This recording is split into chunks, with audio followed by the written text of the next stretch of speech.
মানে ইডেন কলেজে পলিটিক্যাল পারপাসটাকে মানে অসৎ উপায়ে ব্যবহার করে কারা?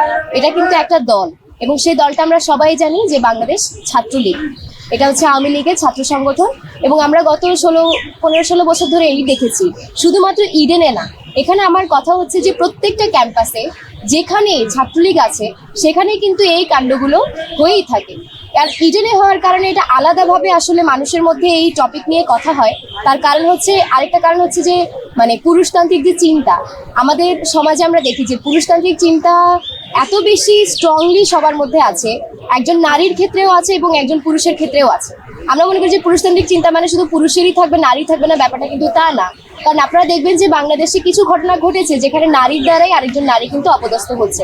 ফলে এই যে ইডেনের যে ব্যাপারটা, যে ইস্যুটা, এখানে কিন্তু অনেক বেশি এই কারণে হয়ে থাকে যে এটা যেহেতু মেয়েদের কলেজ, ফলে মেয়েদের কলেজ মানে আসলে আমাদের সোসাইটিতে তো কিছু ধ্যান ধারণা আছে যে মেয়েরা উচ্চশিক্ষায় যাচ্ছে তার মানে তো সে আসলে হাতের বাইরে চলে গেল, বা সে তো আসলে লক্ষ্মী মেয়েদের যে কনসেপ্ট সেখান থেকে বেরিয়ে গেল। কারণ মেয়েরা যদি এখানে একটু ইন্ডিপেন্ডেন্ট হয়, একটু যদি আর্থিকভাবে সচ্ছল হয়, বা নিজেরা স্বাধীনভাবে কোনো একটা ডিসিশন নেয়, সেটাকে আমাদের সোসাইটি কিন্তু স্বাভাবিকভাবে নেয় না। যার কারণে মানে ইডেনের অন্য ক্যাম্পাসগুলোতেও যেখানে এই রাজনৈতিক মানে চর্চাগুলো হয়, মানে ছাত্রলীগের যে চর্চাগুলো, এগুলো কিন্তু অন্যান্য ক্যাম্পাসেও হয়, কিন্তু অতিমাত্রায় ইডেনকে নিয়েই কিন্তু অনেক বেশি গসিপ চলে। তার একটা কারণ হচ্ছে এখানে ছাত্রলীগের কর্মকাণ্ড তো আছেই, দ্বিতীয় কারণটা হচ্ছে মেয়েদেরকে নিয়ে আমাদের সোসাইটির যে চিন্তা ভাবনা, এটা অনেক বেশি এর জন্য ভূমিকা রাখে আমার মনে হয় আর কি। মানে আমি ব্যক্তিগতভাবে এটাই মনে করি।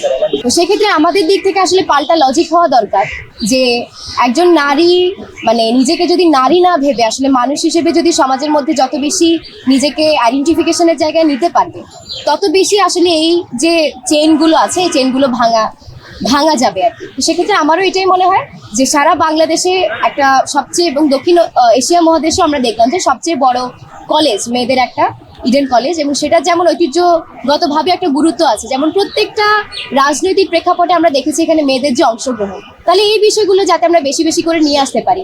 এই যে ইডেনের মেয়েরা নানা রকম কালচারাল আয়োজনগুলোতে যেভাবে মানে তাদের অংশগ্রহণ, এটা কিন্তু আর কোথাও দেখা যায় না, অন্য কোনো ক্যাম্পাসে কিন্তু এত দেখা যায় না। এবং আমরা দেখেছি যে 15ই জুলাই রাতে, 14ই জুলাই রাতে যখন শেখ হাসিনার এই একটা উক্তি যখন হচ্ছে ভাইরাল হয় যে রাজাকারের নাতিপুতিরা, তখন আমরা দেখলাম যে অন্যান্য ক্যাম্পাসের মতোই ইডেনেও প্রায় হাজার হাজার মেয়েরা নেমে গেল, ওই রাতেই নেমে গেল।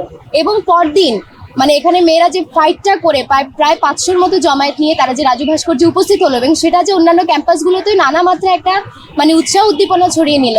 তো আমার কাছে এটা মনে হয় যে মেয়েদের এই শক্তির জায়গা, এই পারদর্শিতার জায়গাগুলো আসলে সোসাইটিতে অনেক বেশি নিয়ে যাওয়া দরকার, তাহলে এই ধ্যান ধারণাগুলো অনেক বেশি কম হবে।